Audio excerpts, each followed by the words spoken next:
La paix et la grâce du Seigneur Jésus-Christ soient avec nous tous.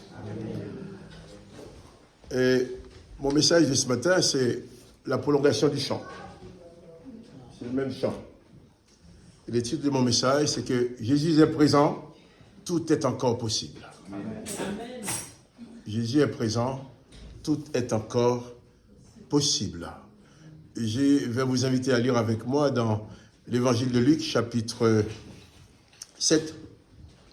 Luc, chapitre 7. Jésus-Christ est présent, tout est encore possible.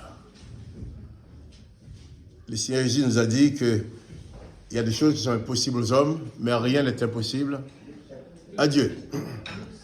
Et retiens bien dans ta tête ce matin que si Jésus-Christ est présent, tout est encore possible. Les jours suivants, verset 11, Luc 7, verset 11. Les jours suivants, Jésus alla dans une ville appelée Naïn. Ses disciples et une grande foule faisaient route avec lui.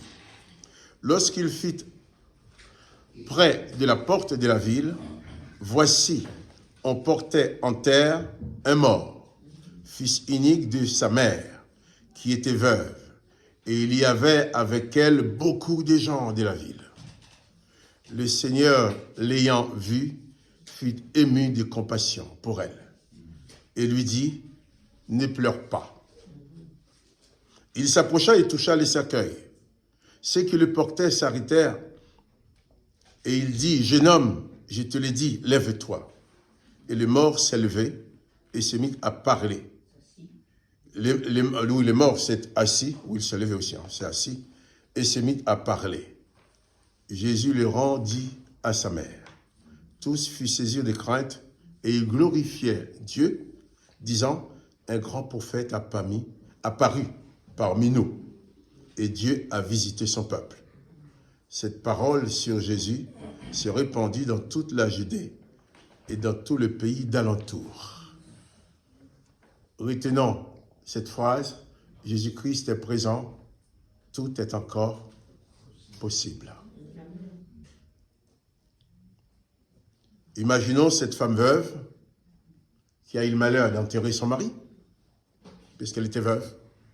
Il lui restait un fils unique, et celui-ci est mort. Son fils unique est mort. Personne ne peut pas venir à décrire la peine, la tristesse et les malheurs de cette femme. Le texte nous dit qu'il y avait beaucoup de gens de la ville avec elle. Voici, on portait, verset 12, lorsque Jésus fut pris près de la porte, voici, on portait en terre un mort, fils unique de sa mère, qui était veuve. Il y avait avec elle beaucoup de gens de la ville. Beaucoup de gens de la ville étaient là pour consoler cette femme, pour l'accompagner dans sa tristesse, pour l'accompagner dans sa misère, pour lui apporter des paroles de consolation, apporter leur sympathie. C'était formidable. Au moins, elle était entourée. Mais personne n'avait le pouvoir de résoudre son vrai problème. Le texte nous dit, Jésus est arrivé. Le Seigneur, au verset 13, le Seigneur l'ayant vu, fut ému de compassion pour elle. Et il lui dit, ne pleure pas. Non seulement Jésus nous apporte la consolation, non seulement il guérit l'âme de cette femme en disant, ne pleure pas, arrête de pleurer, je te console. Mais Jésus va apporter aussi la solution. Cette femme pouvait dire, je me rappelle quand ma grand-mère est morte,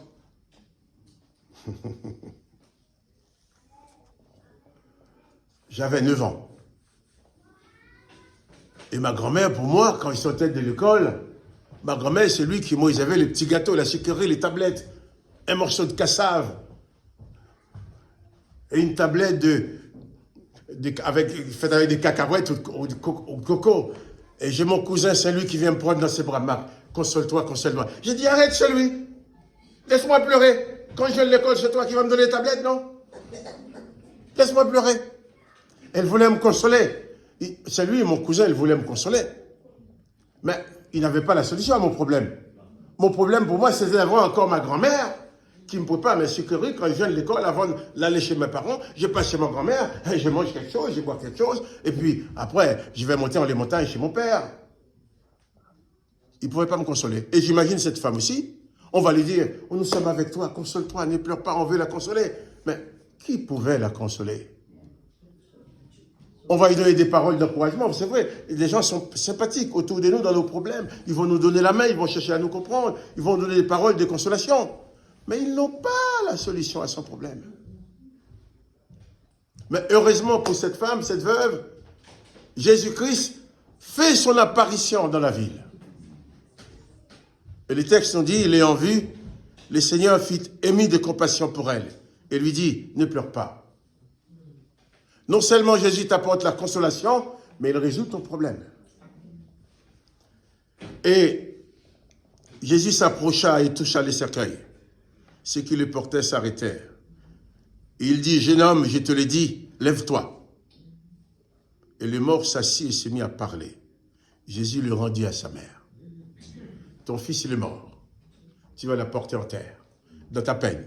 Tes amis sont là, mais ils sont là pour t'accompagner, pour déposer les cadavres de ton fils dans la terre.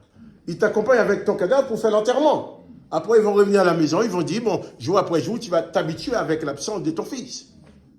Mais Jésus est arrivé. Le fait que Jésus était présent, tout était encore possible pour cette femme. Elle ne savait pas qu'elle allait rencontrer Jésus. Mais Jésus est venu à sa rencontre. Quand Jésus-Christ est présent, tout demeure encore possible. Même quand on te dit c'est mort, c'est fini. Des fois on dit ah mais c'est mort, c'est fini, on peut rien, c'est mort. C'est mort. Mais Jésus-Christ est présent. Même si c'est mort, Jésus est présent. Donc c'est encore possible. La vie est encore possible. Et Jésus va ressusciter ce jeune homme et il va le rendre à sa mère. Le texte dit même, non seulement il l'a ressuscité, Jésus le rendit à sa mère. J'imagine Jésus prend cet homme par la main, l'amène, l'amener à cette femme, vous dit femme, voilà, voici ton fils.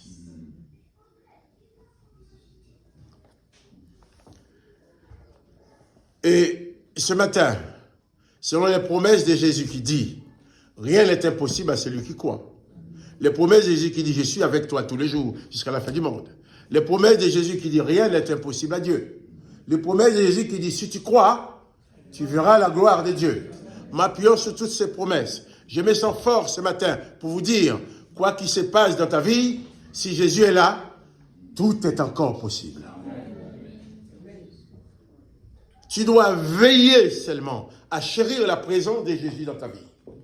Si cette présence est constamment dans ta vie et tu en es conscient, tu peux te dire, tout est encore possible pour toi. Même si on t'a dit que c'était fini. Pour cette femme, c'était mort. On allait enterrer un cadavre. Mais Jésus est arrivé. La vie est devenue possible. Jésus lui a rendu son fils. Et te parlons ce matin, je ne connais pas le problème de tout le monde. Je ne connais pas les circonstances de nos vies. Il y a des choses, peut-être on t'a déjà dit que c'est mort, c'est fini, mais tu n'en parles à personne. Si tu ne vas pas aller aux autres, ils vont donner le conseil, mais tu sais que c'est mort, c'est fini. Dans des circonstances comme ça, ferme tes yeux, ouvre ton âme, et les yeux fermés, vois Jésus dans ton cœur. Et dis, Jésus-Christ, tu es là, tout est encore possible. Amen. Si Jésus est là, tout est encore possible. Rien n'est impossible à Jésus-Christ. Quand on nous dit que c'est impossible, des fois c'est douloureux. Ça fait mal. C'est le chagrin, c'est la douleur, c'est le désespoir, c'est le découragement. Je ne m'en sortirai pas. Comment je vais faire?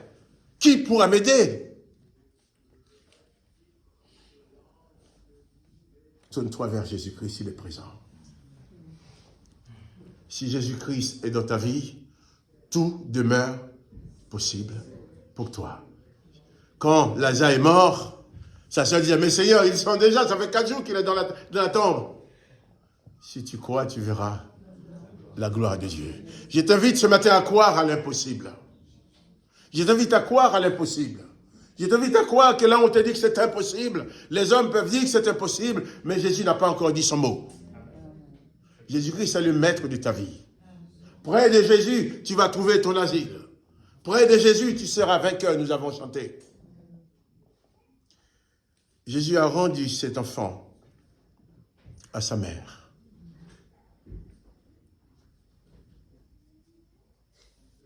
J'imagine la joie de cette femme.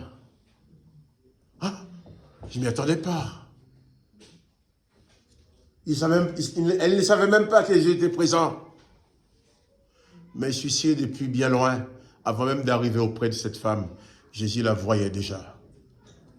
Les textes nous disent, le voyant, l'ayant vu, Jésus fut ému de compassion. Jésus-Christ ne sera jamais insensible à ta situation. Tu vis telle ou telle situation difficile, telle ou telle situation où on te dit que c'est impossible, c'est fini pour toi. Jésus-Christ ne restera jamais indifférent. Jésus est ému de compassion, et lorsque Jésus est ému de compassion, il manifeste sa puissance. Personne ne peut comprendre. Et il nous dit, tous furent saisis au verset 16 de crainte, et ils glorifiaient Dieu, disant, un grand prophète a paru parmi nous, et Dieu a visité son peuple. Cette parole sur Jésus s'est répandue dans toute la Judée et dans tout le pays d'alentour. J'ai encore beaucoup d'autres choses à vous dire sur ce texte. Mais je ne vais pas tout dire, je voudrais qu'on retienne. Et je vais prendre la suite de ces messages avec vous dimanche prochain. Mais je veux seulement que vous reteniez ce matin que s'il y a de l'impossibilité dans ta vie, tu dois réaliser que c'est impossible. Mais au-dessus de cette impossibilité, tu dois réaliser la présence de Jésus-Christ. Hier, j'ai eu à parler avec un homme dans un magasin. Je suis allé, j'ai acheté des matériels et puis j'ai payé ma facture. En partant, cet homme me dit, monsieur, mais vous êtes de quel pays? Et comme moi, à chaque fois qu'on me demande d'où je viens, je plaisante toujours, je dis toujours, je viens de Suède. Il me regarde, il y a de Suède. J'ai dit, oui, mais tous les gens de Suède sont comme moi, vous n'avez jamais vu un Suédois. Il a rigolé, il m'a dit, j'ai dit, mais pourquoi vous me demandez ça? Après, il dit, bon, je suis d'Haïti. J'ai dit, mais pourquoi vous me demandez ça? Il dit, non, parce que je vois sur vous une joie de vivre que je me demande si ce n'est pas la joie de vivre qui vient des îles. J'ai dit, non, ce n'est pas la joie de vivre qui vient des îles, c'est la joie de vivre qui vient de Jésus. J'ai dit, j'ai la joie de vivre parce que Jésus-Christ est mon maître à penser, c'est le maître de ma vie. Alors j'ai vu le visage de cet homme qui devient tout rouge, il change de couleur. Et il m'écoute. J'ai dit, oui, mais Jésus-Christ, c'est ma joie de vivre. Il m'a dit, ah, mais c'est formidable, monsieur, tout le monde devrait avoir ça. J'ai dit, oui. Ma joie de vivre, c'est savoir, quoi qu'il arrive dans ma vie, j'ai Jésus-Christ avec moi. Et je vais raconter quand j'ai quitté Haïti, en 1973, on aurait pu me tuer. Je vais parler. Je vais raconter qu'en 1973, quelquefois je faisais la manche à Paris pour manger. Je mendiais pour manger. Je dis, mais aujourd'hui, non, je ne m'en dis plus. Aujourd'hui, j'ai une maison pour habiter, j'ai ce qu'il me faut. Il m'a dit, oui, mais il faut vraiment une force pour traverser ce que vous m'apportez là, pour vivre ça. Et en arrivant là où vous êtes, il faut vraiment une force. J'ai dit, non, j'ai dit, oui, mais il y avait avec moi la puissance de Jésus-Christ. Et je te dis ce matin en lisant ce texte, si Jésus-Christ est présent, tout est encore possible. Dis-toi ça dans ta tête. Mets ça dans ta tête, dans ton cœur, dans ton esprit, dans ton âme. Avec Jésus, tout est possible. Si tu pleures, il sera là pour sécher tes larmes comme il l'a fait pour cette femme. Si tu pleures, il sera là pour te consoler, pour te dire, ne pleure pas. Souvent, nous pleurons lorsque nous installons dans notre humanité, nous constatons nos misères, nos souffrances, nos désespoirs, nous sommes en larmes, nous sommes en déprime, en situation de déprime, nous pleurons, nous sommes tristes, les larmes viennent dans nos yeux. Et c'est vrai, c'est dur. Il y a des circonstances à vivre. C'est dur, nous pleurons, nous sommes dans le chagrin, nous avons du mal à dormir. Mais dans ces moments-là, souviens-toi de Jésus. Jésus-Christ, c'est le cadeau du Père pour l'humanité. Et les gens ont dit, voyons cela, les gens ont été saisis de crainte. Et ils ont dit, un grand prophète apparu parmi nous et Dieu a visité son peuple. Et je t'invite à recevoir ce matin la visite de Dieu dans ta vie. Dieu a visité ton peuple. Et Jésus-Christ est présent. Il y a des moments dans la vie où nous avons besoin de ce cadeau de Dieu qui s'appelle Jésus-Christ. Nous avons besoin d'une manifestation de Jésus-Christ dans nos vies. Les choses impossibles sont pour les hommes. Mais dans le nom de Jésus, même si on nous prend pour des fous, si on me dit, on m'a déjà dit, monsieur, quelqu'un m'a dit, mais tu es combien de fou avec ton Jésus là? Je dis oui, je préfère être fou avec mon Jésus, je préfère être qualifié de fou avec mon Jésus, que d'être qualifié de disciple parce que je vis dans les trains de ce monde. Nous ne sommes pas dans un monde qui nous pousse à espérer. Quand je parle avec des gens aujourd'hui, les gens sont très inquiets. Pour ce qui se passe déjà dans le monde, la guerre partout. Et même ceux qui sont en France, qui ne sont pas dans le pays qui est. La guerre n'est pas aussi visible qu'ailleurs. Mais les gens ont peur pour les enfants. Ils disent, que vont venir nos enfants? Nous sommes vieux, nous allons nous en aller, mais nos enfants, nos petits-enfants, qu'est-ce qu'ils vont avoir? Le monde a peur. Le monde est dans la peur, le monde est dans la terreur, le monde est dans la douleur. Le monde est dans le désespoir. Le seul point lumineux qu'on peut présenter au monde aujourd'hui s'appelle Jésus-Christ. Parce que c'est celui-ci qui nous dit, eh bien, tu es dans ce monde, si même tu dois mourir, eh bien, tu vas encore vivre.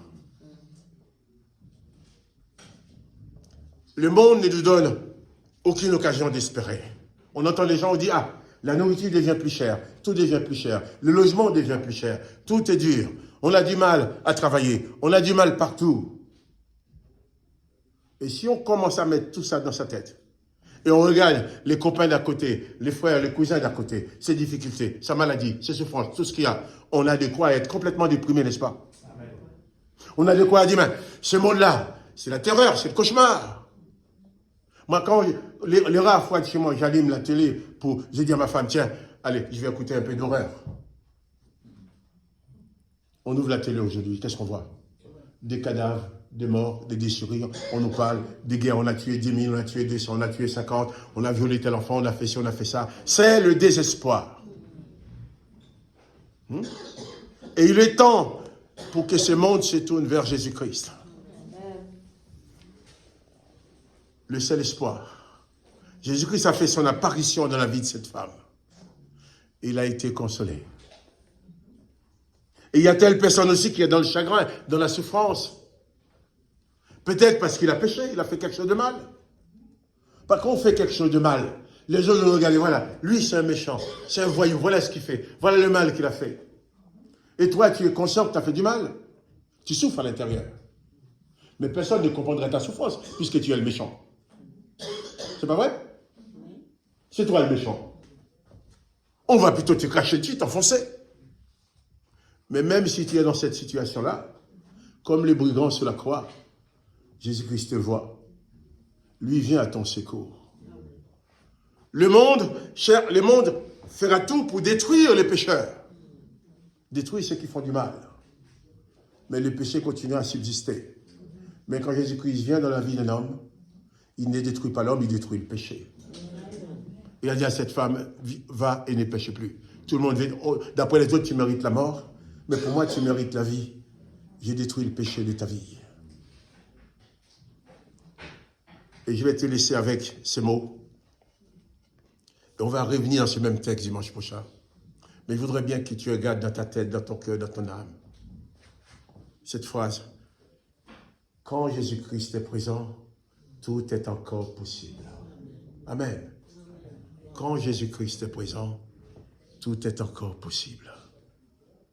Je me souviens, ma mère est morte avec plus de 80 ans, mais je me souviens dans son histoire une passage importante.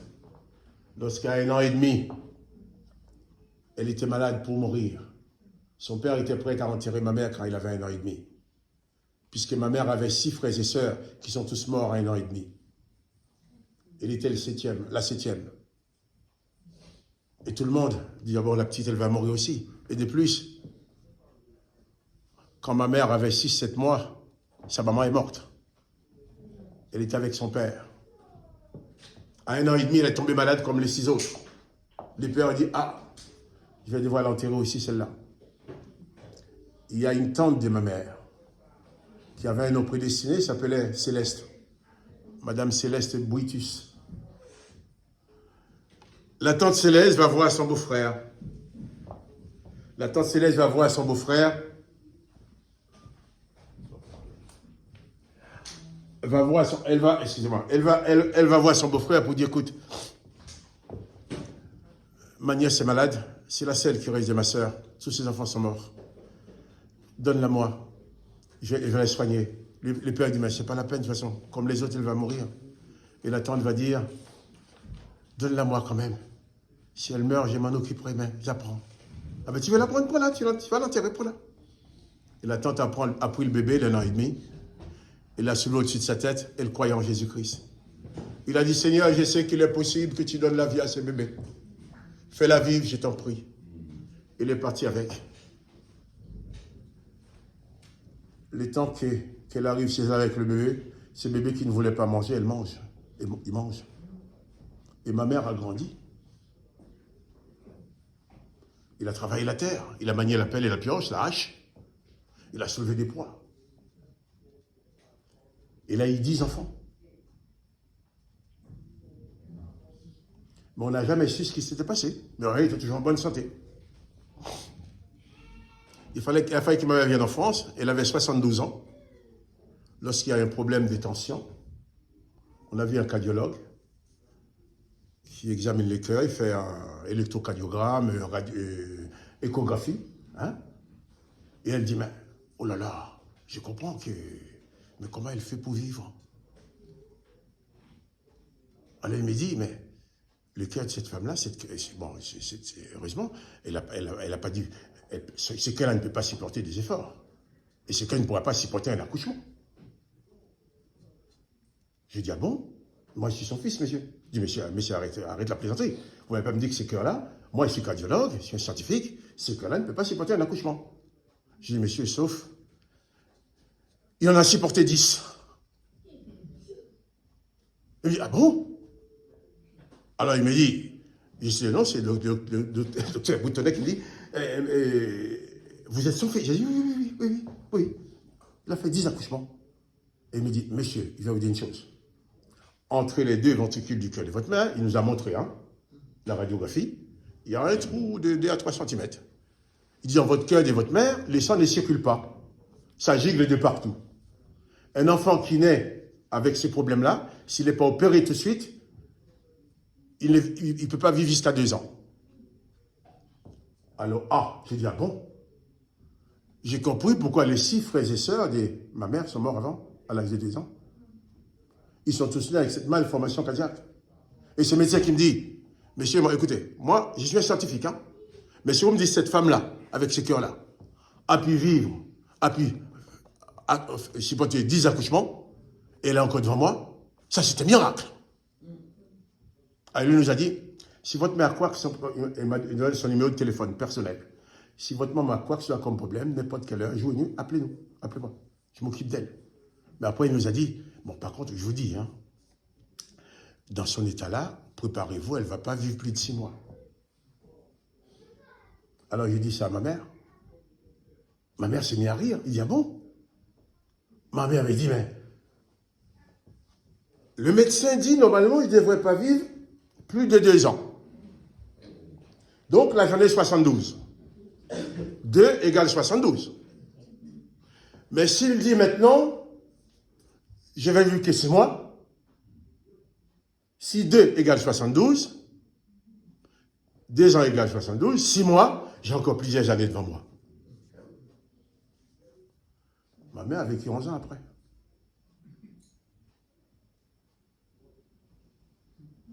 quand Jésus-Christ est là, tout est encore possible.